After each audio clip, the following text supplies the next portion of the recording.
এ সমস্ত না করলেই ভালো ছিল।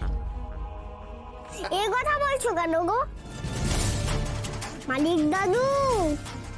এবার ভালো হবার সুযোগ পেয়ে গেলে গো। মা দুর্গা পায়ে দিলেন যদি আজকের পর সবাইকে খারাপ রাখো না।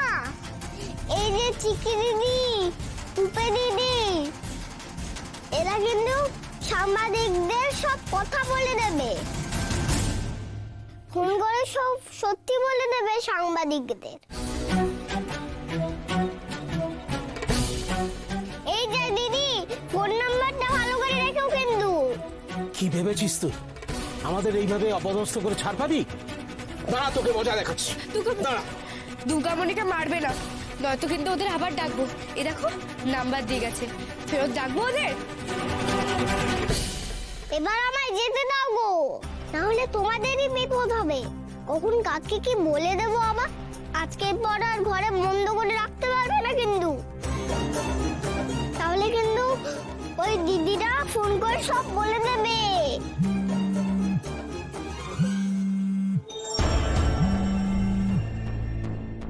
হ্যালো, আমরা আপনাদের আশ্রমের দুর্গামণির ব্যাপারে শুনেছি। আমরা একটা ন্যাশনাল নিউজ চ্যানেল থেকে ফোন করছি। কি ব্যাপার? আমরা দুর্গামণির একটা ইন্টারভিউ নিতে চাই। দুর্গামণি কোনো রকম ইন্টারভিউ দিতে পারবে না, বুঝেছেন? কি হয়েছে স্যার? কে ফোন করেছে? থানা থেকে? আরে না না, ওই একটা ন্যাশনাল নিউজ এজেন্সি থেকে ফোন করেছিল। ওরা নাকি দুর্গামণির ইন্টারভিউ নিতে চায়। কিন্তু স্যার, দুর্গামণি আবার যদি সব সত্যি কথাগুলো ওদের কাছে বলে দেয়, তাহলে আমাদের সর্বনাশ হয়ে যাবে। না না, সেটা কিছুতেই করা যাবে না। এখানে রাখলে সর্বনাশ হয়ে যাবে। শোনো শোনো শোনো শোনো শোন দুর্গামণি, একটা কথা বলি। তুই যেখানে যেতে চাস সেখানেই রেখে আসা হবে। শুধু যাওয়ার আগে সবাইকে বলবি আজ থেকে মালিক দাদু শুধরে গেছে। সবার জন্য ভালো ভালো খাবার, জামা কাপড়, আদর যত্ন সব ব্যবস্থা করে ফেলেছে।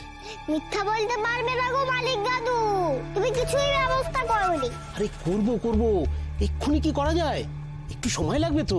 বেশ, দেখি এবার সত্যি হোক, তখন না হয় আমি আবার এসে তোমার কথা সবাইকে বলবো।